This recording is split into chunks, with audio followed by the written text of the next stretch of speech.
Nah, di Alkitab ada contohnya, saudara. Ya, contohnya siapa? Saul. Ketika roh Allah keluar dari si Saul, Alkitab bilang apa? Roh Tuhan Allah telah mundur daripada Saul, dan sekarang ia diganggu oleh roh jahat.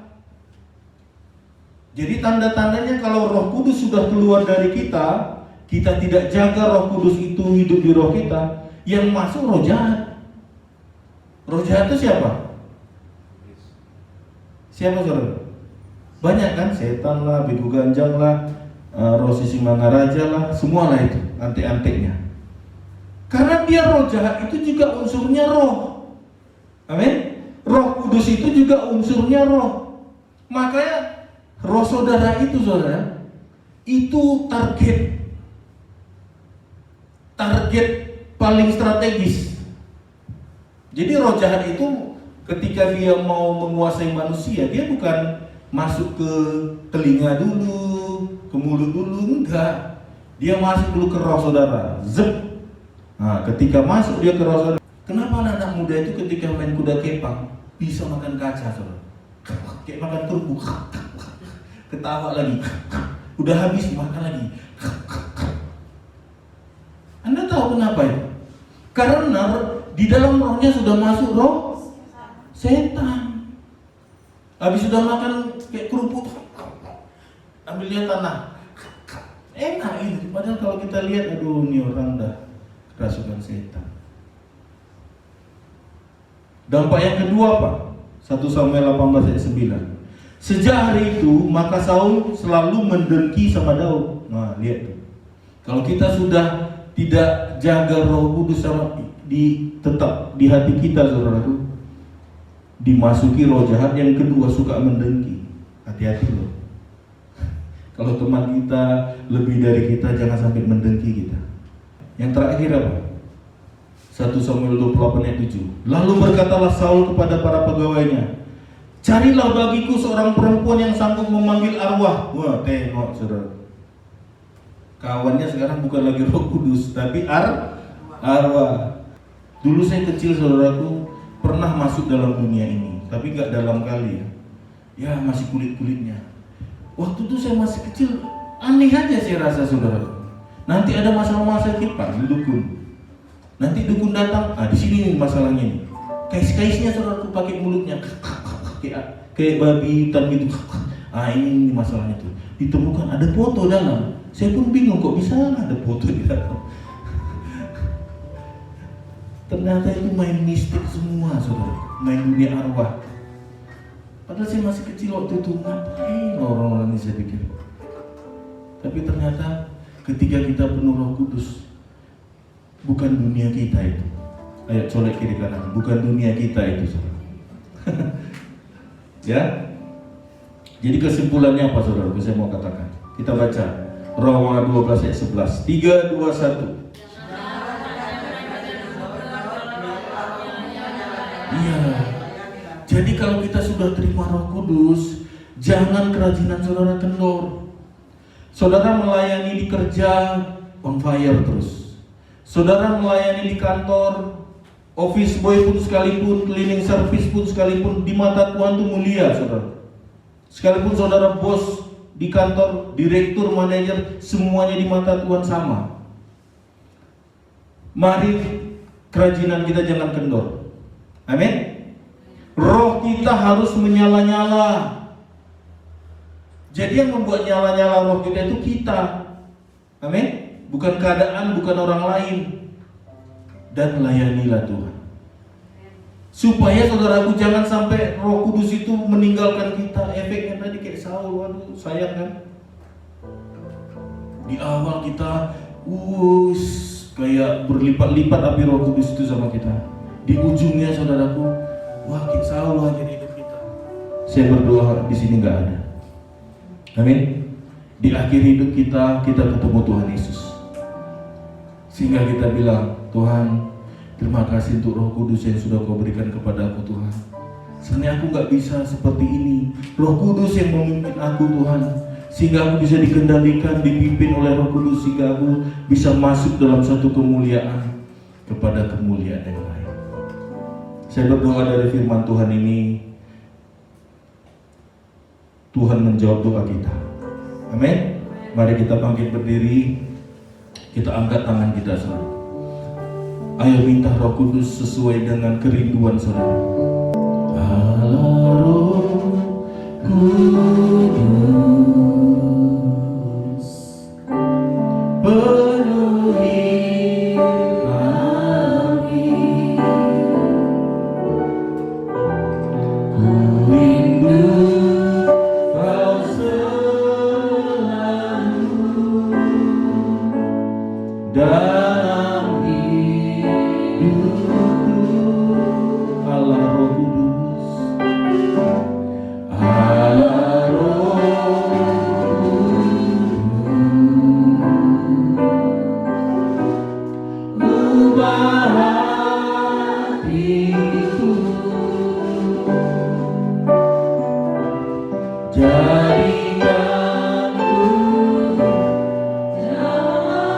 ku rindu hadiratmu,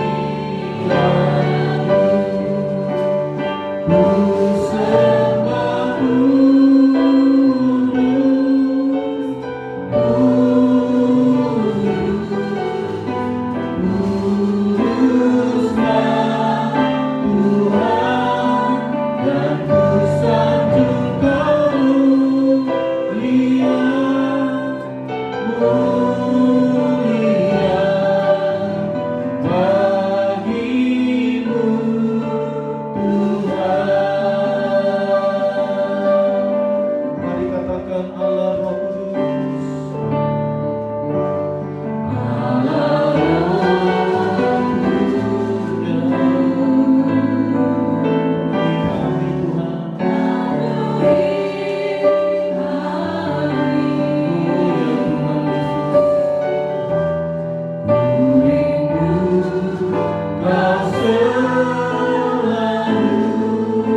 sembah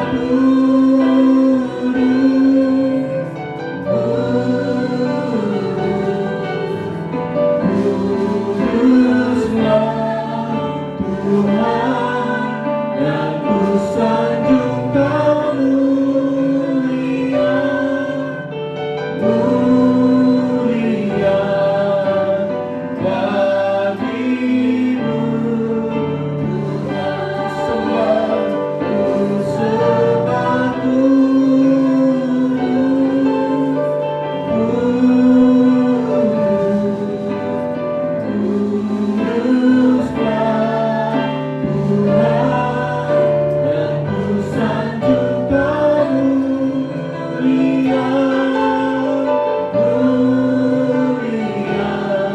Tuhan. Mari katakan Allah Roh Kudus, Allah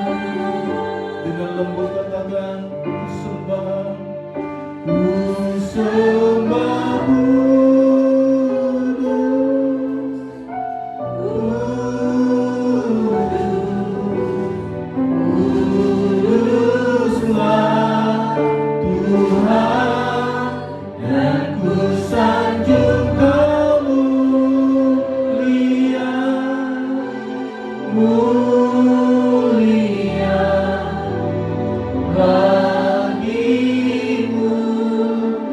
kami Tuhan.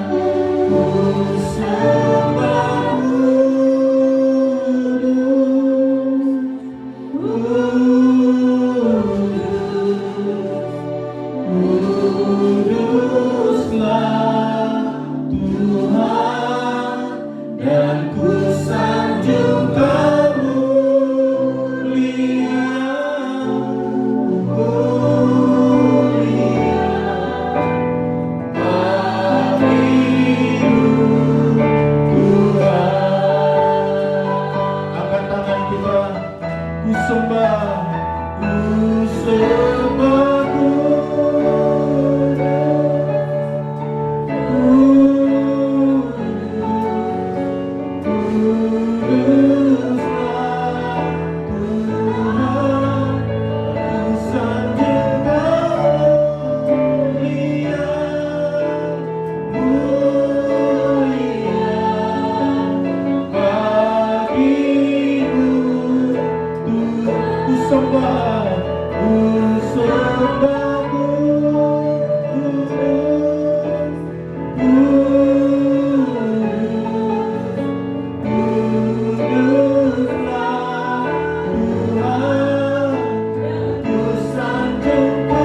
kesempatan kepada roh jahat masuk ke dalam roh kami Tuhan.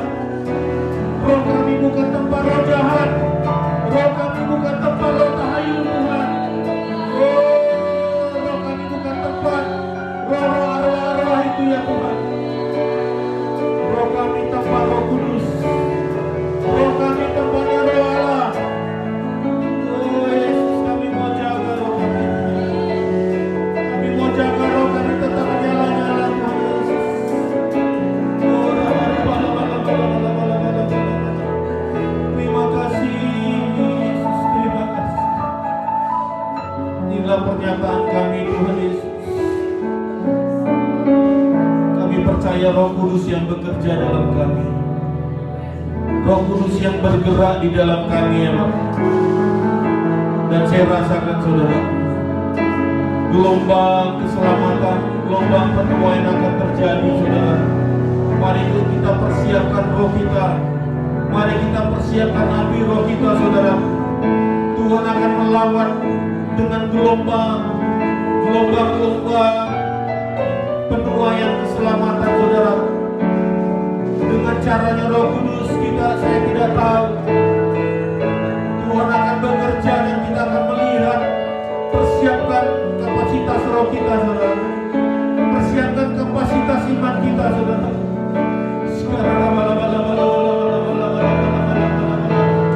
Nyatakanlah Tuhan, kami rindu lawatan-Mu terjadi atas kami Tuhan Yesus. Kami rindu lawatan-Mu terjadi atas gereja-Mu Tuhan. Kami rindu lawatan-Mu terjadi atas Pekanbaru. Oh, Pekanbaru dilawan dengan api Roh Kudus. Pekanbaru dilawan dengan samudera Roh Kudus. Oh, Pekanbaru dilindungi dengan tembok-tembok yang berapi.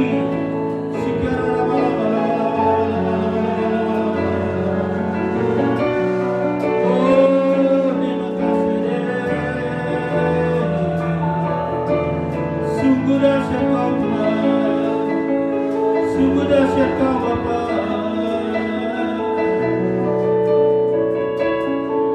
Terima kasih Tuhan Yesus.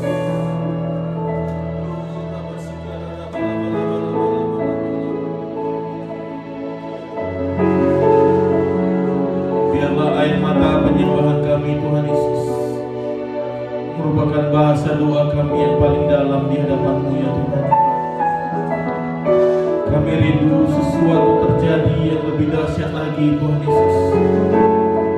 Kami mau Bapa di akhir zaman ini Tuhan, kami juga mengalami satu yang namanya kegerakan-kegerakan rohani Pentakosta ketiga itu ya Bapak. Kami tahu Tuhan, itu adalah gerakan Roh Kudus. Kami tidak mau Tuhan, kami tidak mengalami gerakan Pentakosta ketiga di akhir zaman ini Tuhan. Sebelum itu kami alami, secara pribadi kami juga mau alami ya Bapak, pencurahan Pentakosta Roh Kudus dalam roh kami, sehingga roh kami yang tadinya mati sekarang sudah hidup, ada kehidupan, sehingga roh kami bisa dikendalikan oleh Roh Kudus, sehingga Roh Kudus bisa bergerak di dalam kami ya Bapak. Mungkin bergerak melalui doa-doa kami. Mungkin dari kami Kau sudah panggil pendoa-pendoa syafaat sebagai fondasi di gereja ini ya Bapak. Yang ketika Kau panggil, pada saat orang berdoa maupun tidak berdoa, dia tetap berdoa. Pada saat orang tidak berjaga-jaga, dia tetap berjaga-jaga dalam doanya Tuhan. Kami rindu Tuhan Yesus, lahirkan fondasi pendoa-pendoa syafaat-Mu di gereja ini ya Bapak. Karena kami tahu gereja-Mu dibangun bukan dasar uang Tuhan, tapi gereja-Mu dibangun oleh dasar doa. Gereja-Mu dibangun oleh dasar-dasar pendoa-pendoa yang Kau akan kirimkan ya Bapak, dan juga yang akan Kau lahirkan. Dan bukan hanya pendoa, tetapi pemuji penyembah biarlah dilahirkan dari gereja-Mu ini Tuhan Yesus. Karena inilah DNA kami Tuhan, doa pujian penyembahan yang akan kami terus perbaiki ya Bapa, sebagai ukuran yang terbaik untuk kemuliaan nama-Mu Tuhan Yesus. Dan kami percaya ya Bapak, kami akan melihat gereja ini akan terus bergerak maju. Gereja ini terus akan menuai jiwa-jiwa ya Bapak. Setiap suku-suku yang ada di kota ini, kami akan melihat tuaian yang terbesar, yang terakhir ya Bapak. Terima kasih Tuhan Yesus. Terima kasih untuk lawatan-Mu malam hari ini. Terima kasih Bapak, Kau baik. Dan sebentar kami akan pulang kembali ke rumah kami masing-masing. Mari kita angkat tangan kita, saudaraku. Hamba-hamba Tuhan, pulanglah. Terimalah berkat yang berlimpah-limpah daripada Allah Bapa, cinta kasih daripada